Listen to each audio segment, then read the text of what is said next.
আগে আওয়ামী লীগের গুণগান গাইতো, এখন দেখা যায় দুই একটা দলের গুণগান গায়। এটা মিডিয়ার দায়িত্ব না, যা সত্য তা তুলে ধরতে হবে।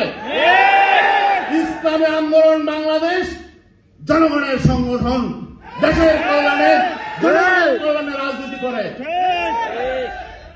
আস্থা রেখেছে, আপনাদেরকে বসিয়েছে লেভেল প্লেইং ফিল্ড তৈরি করার জন্য। অতএব আপনার সেই কাজটা ইনসাফের সাথে করবেন। আর মিডিয়া তো দেখা যায় রাতারাতি পরিবর্তন হয়ে গেছে। হ্যাঁ, আগে এখন আমি দু একটা মিডিয়ার খবর নিয়ে দেখলাম মালিকানাও পরিবর্তন হয়ে গেছে রাতারাতি। আগে আওয়ামী লীগের এমপি মন্ত্রীরা মালিক ছিল, এখন দেখি যে এর পেছনে চলে আসছে বিএনপি পন্থী ব্যবসায়ীরা, নেতা।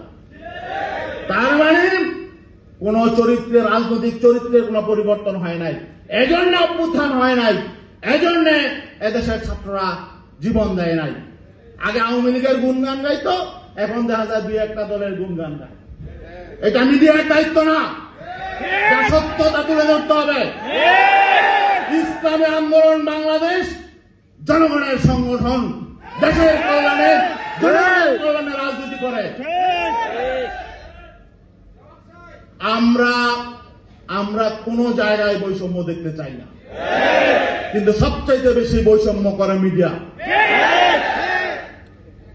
তারা সেই 71 থেকে দীর্ঘদিন পর্যন্ত যেমন ইসলামপন্থীদেরকে কোণঠাসা করে রেখেছে, এখনো পর্যন্ত দেখা যায়। হ্যাঁ, এখন কিছুটা পরিবর্তন হয়েছে, আমি বলবো না পরিবর্তন হয় নাই, কিন্তু আগের অভ্যাস কিছুটা এখনো রয়েছে। এখন মনে হয় যে একটা দলকে ক্ষমতায় তারা নিয়ে গেছে। এখনই যদি নির্বাচনের বাকি আছে এখনো 1-1.5 বছর, এখনো যদি দেখা যায় যে একটা দল সবকিছু দখল করে আছে, মিডিয়া সুদ্ধা দখল করে আছে, তাহলে ফেয়ার ইলেকশন, একটা ক্রেডিবল ইলেকশন কিভাবে হবে? মিডিয়া সংস্কারের দায়িত্বের জন্য একটা কমিটি করা হয়েছে। আমি বলবো মিডিয়া যাতে সকল দলের প্রতি ইনসাফ করে, আর যদি ইনসাফ না করেন সেই মিডিয়া বন্ধ করে দেওয়া হবে।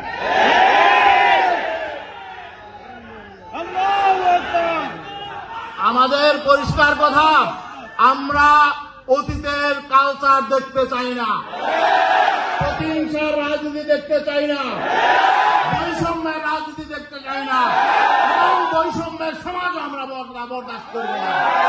প্রয়োজনে আমরা নতুন বিপ্লবের ডাক দিব। এই সমাজ ঘুরে ধরা সমাজ, এই সমাজের পরতে যে বৈষম্য হচ্ছে, এই বৈষম্য উপড়ে না ফেললে কাঙ্ক্ষিত মুক্তি, জনগণের মুক্তি আসবে না ইনশাআল্লাহ। আগামী নির্বাচনে কথাবার্তা হচ্ছে, ইসলামপন্থীদের ঐক্য হবে ইনশাআল্লাহ। সেখানে নেতৃত্ব দেবেন পীর সাহেব হুজুর চরমনাই। পীর সাহেব চরমনাই, কারণ হলো পীর সাহেব চরমনাই আজ থেকে 3 বছর আগে জাতীয় ঐক্যের আহ্বান জানিয়েছিলেন, নতুন করে নয়, আগে থেকে তিনি ঐক্যের কথা বলে আসছিলেন। আমরা ঐক্য চাই দেশ গঠনের জন্য, মানুষের মুক্তির জন্য, এবং ইনসাফ কায়েমের জন্য। ইসলাম হলো ইনসাফ, ইসলামের অপর নাম ইনসাফ, ঠিক না ভাই? অতএব ইসলাম ছাড়া বাংলাদেশে বৈষম্য নির্মূল হবে না, ইনসাফ কায়েম হবে না। সবাইকে ধন্যবাদ।